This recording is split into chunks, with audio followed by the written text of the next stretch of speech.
From the All Indiana Podcast Network, this is the News 8 Daily 8. Now, the latest news. Kylie Conway has the latest news. The top headlines. News you can use. Please stand by. Sponsored by LCS Heating and Cooling. Now, here's Wish TV's Kylie Conway. Hi, this is Kylie Conway, and this is the News 8 Daily 8 for Tuesday, October 26th. Be a much nicer Tuesday than it was yesterday. Gonna have some sunshine and dry air. Their winds will be lighter by the afternoon hours with highs in the mid to upper 50s.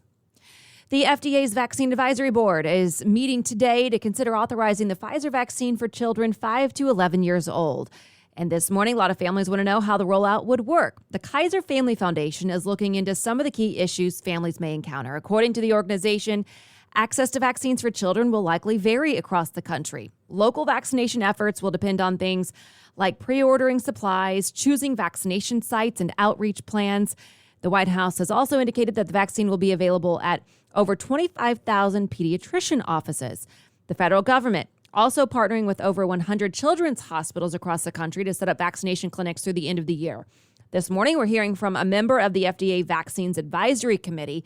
He says he's looking forward to seeing more data on the Pfizer vaccine. We'll see it in the FDA Vaccine Advisory Committee. We'll get the 100-page document from the sponsor, from the company, as well as the document from the FDA, and then we'll be able to look at all the data. So right now, top-line data look good, but you really need to look behind the curtain to see just how solid those data are.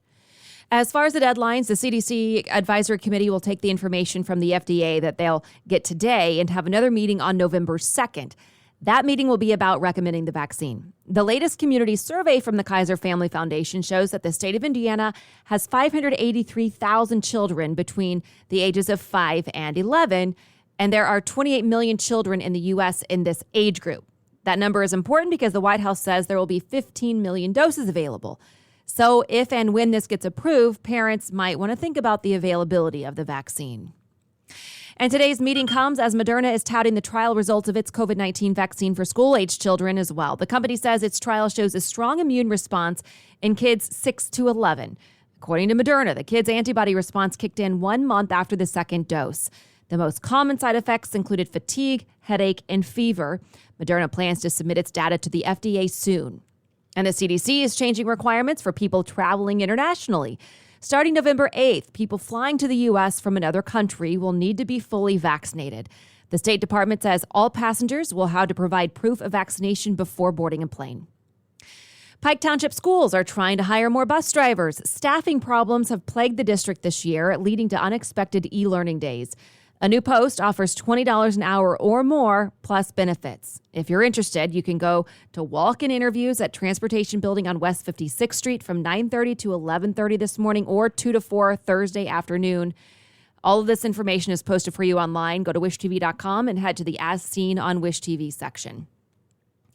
A man from Richmond is under arrest, accused of stealing a police cruiser and crashing it in another state. The squad car went missing from a parking lot at Richmond Square Mall yesterday afternoon. Richmond police say dispatchers tracked the car through technology to Sydney, Ohio, about an hour away. That led to a chase and ended when the stolen cruiser crashed into a guardrail.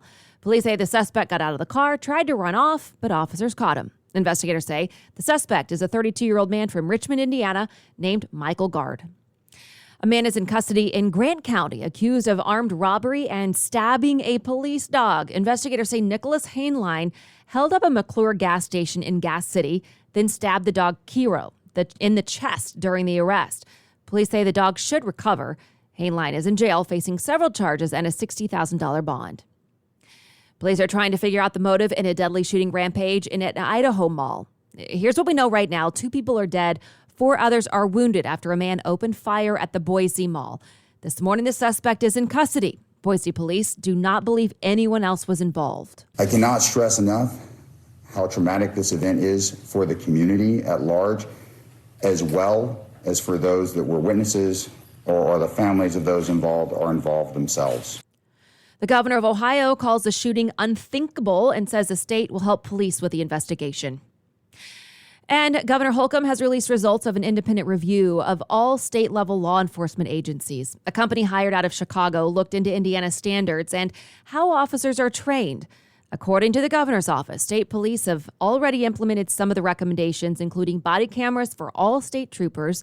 the development of a strategic recruitment plan to accomplish diversity goals, the release of an annual report with the goal of transparency, and a system that tracks use of force incidents. The governor's office says the Indiana Law Enforcement Academy is establishing a group to reevaluate current training methods.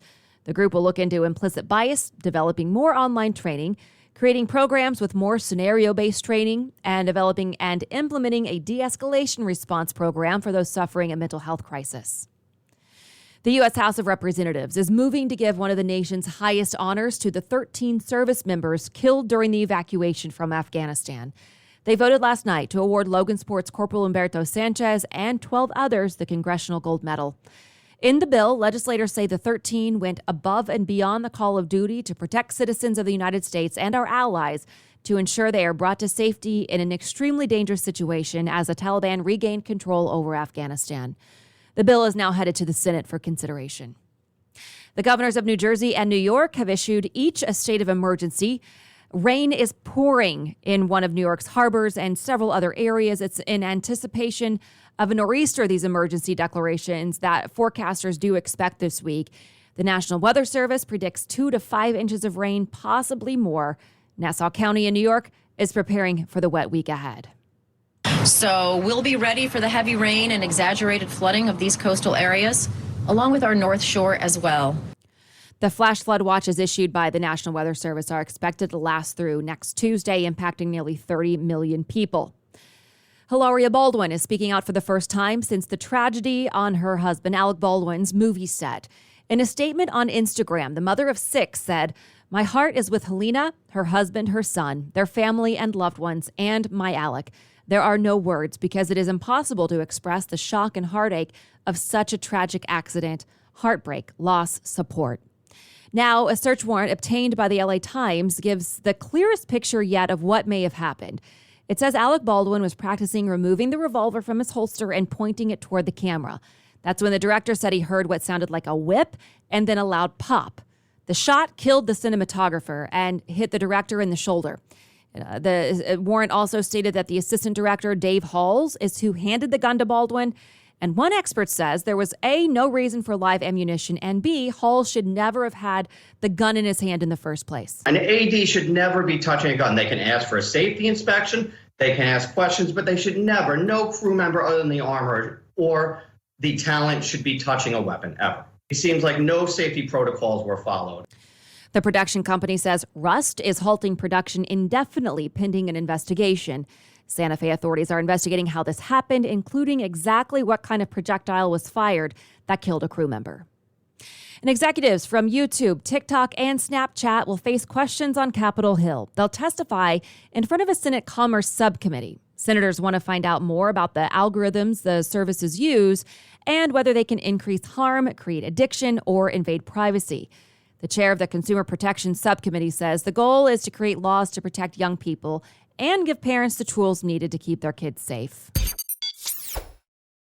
The CEO of Facebook is responding to the massive whistleblower release of company documents. A former employee released hundreds of internal documents to the media. In a quarterly earnings call yesterday, Mark Zuckerberg told investors, "Good faith criticism helps us get better, but my view is that we are seeing a coordinated effort to selectively use leaked documents to paint a false picture of our company."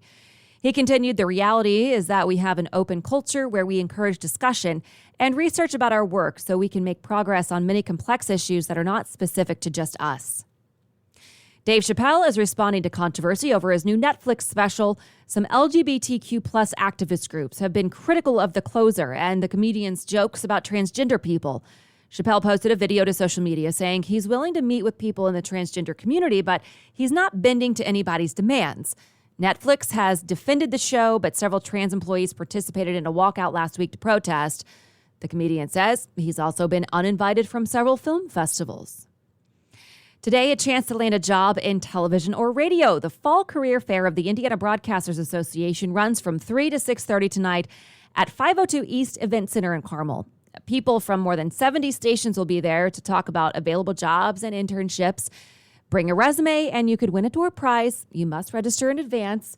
If you're interested in attending, just grab your phone, your laptop, tablet, whatever you need to go to wishtv.com. And we have a link to the registration in the As Seen on Wish TV section. Tesla is now the 6th company in the country to reach a value of $1 trillion.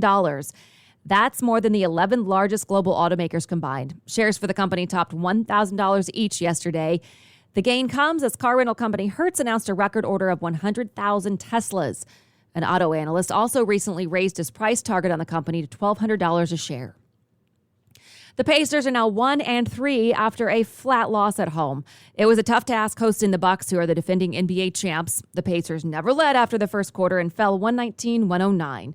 Malcolm Brogdon led the Pacers in scoring with 25 points. Domantas Sabonis had 21 and 13 rebounds. Head coach Rick Carlisle said this about the loss and the season so far. A lot of challenges coming at us. We're still learning some stuff about the team, but it's not an excuse. We got to play better. Simple as that. The Pacers now go back on the road playing the Raptors in Toronto tomorrow. And the Pacers season isn't starting smoothly for some fans either. They tell ITMate that construction, parking issues, and COVID-19 restrictions are causing confusion. ITMate's Richard Essex talked to the Pacers about what you should expect if you go to a home game this season. Well, it's been a long time since we've had a crowd like this, but opening night, open for the home opener for the season, brought a sold-out crowd and a crowd that we haven't seen downtown in some time. And it caught some people by surprise. You've got construction on both sides of the field house. The field house itself is under construction. And when people, they haven't been downtown in a while, when they got down here, they were caught off guard. Barb Soames couldn't be happier making her way into the Pacers game tonight. She arrived well ahead of the crowd just to make sure that she was in her seat for tip-off. On opening night, she was in line when the game started. It was tremendously hard because the line was all the way back there, way out to the street, and it was just cram-packed. And everybody was so anxious to get in because it was opening night, but we all had to wait in line. If you have not been to the Fieldhouse in a while, things have changed. The parking garage to the north is gone, taking with it access to the building from the Skyway Bridge. Scott Boltman is a season ticket holder, and like many people that attended the home opener on Saturday night, he came early to beat the crowd. It was pretty bad. Lines were all the way, snaked all the way around. I actually walked around the building to come around this way, and it was just as bad with people on the street and whatnot. With the renovation of the Fieldhouse, some of the amenities in the lobby have been temporarily removed. The box office is currently a series of tables, and the Pacers are following CDC and Marion County COVID-19 health protocols. They are asking people, regardless of vaccination status, to wear a mask while inside the building. And fans sitting within 15 feet of the court will be asked to prove vaccination status, according to the Pacers Vice President of Communications, Danny Lopez. There are some additional protocols that the NBA has put in place, vaccination, proof of vaccination, or a test. So we've got a testing site set up on Delaware in the Salesforce Court, and we've been contacting those fans directly to just ensure that they understand the protocols and come through. Fans cannot bring in a purse any larger than a small clutch, and we saw more than one person going back to their car with a purse in hand. And tickets are no longer a thin strip of paper. And then the last thing is just ensuring that people understand that all tickets now are digital on your mobile phone. So when you come, make sure your contrast is up, make sure you have the ticket out on your phone and you're ready to scan it so that we don't have any congestion on the line. The combination of construction on both sides of the building and, of course, the construction on the building itself has created a lot of confusion, along with the COVID-19 protocols, which has slowed down getting people inside the building. The Pacers organization says that they are working just right along with the fans to try to smooth things out and get people inside the buildings in a timely manner. In downtown Indianapolis, Richard Essex, Wish TV, wishtv.com, and follow us on Facebook. The World Series starts tonight. The Astros and the Braves meet in Houston for Game 1 of a best-of-7 series. It's the third World Series appearance in the last 5 years for the Astros. They beat the White Sox and the Red Sox in the playoffs this year. This is the first World Series for the Braves in 22 seasons. They top the Brewers and Dodgers to win the National League pennant. Game 1 starts at 8:09 tonight. To the Colts, the team will have their hands full on Sunday with Tennessee Titans running back Derrick Henry. The reigning AP Offensive Player of the Year has given the Colts problems during his career, gaining over 100 total yards in 6 of his 11 career matchups. He finished with 144 yards in a victory against the Colts back in Week 3 and leads the league with 10 rushing touchdowns. Linebacker Darius Leonard says the defense is ready for the challenge and expects the team's quality of play to only get better. Different? None. You know, we're still who we are. You know, we do what we do. We try to get better each and every week. And I think I said that after the Baltimore game that, people don't see the steps that we're taking. They're just seeing the record. And I think that we're getting better each and every week, and hopefully we can continue to do that, and hopefully we can keep stacking the wins up.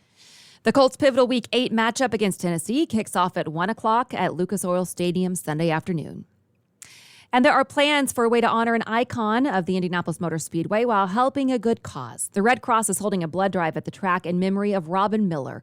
Miller was a longtime local racing journalist who died in August. The blood drive is Monday, November 1st from 11 to 5 at the IMS Museum. Donors will get free admission to the museum. To register, go to wishtv.com and look in that As Seen on Wish TV section. Finally, the Indianapolis Zoo is touting the renewal of an important approval, accreditation through the Association of Zoos and Aquariums. The organization grants the status to facilities that focus on animal care, education, and safety. The president of the association says the Indianapolis Zoo exceeds the group standards. The zoo was the first in the nation to be triple accredited as a zoo, aquarium, and botanical garden. This has been your News 8 Daily 8 for Wish TV. I'm Kylie Conway. Online at wishtv.com and follow us on Facebook when you search Wish TV. The News 8 Daily 8 is sponsored by LCS Heating and Cooling. Be sure to like and subscribe to this podcast. The News 8 Daily 8 with Kylie Conway. And be sure to discover even more great podcasts now at allindianapodcastnetwork.com.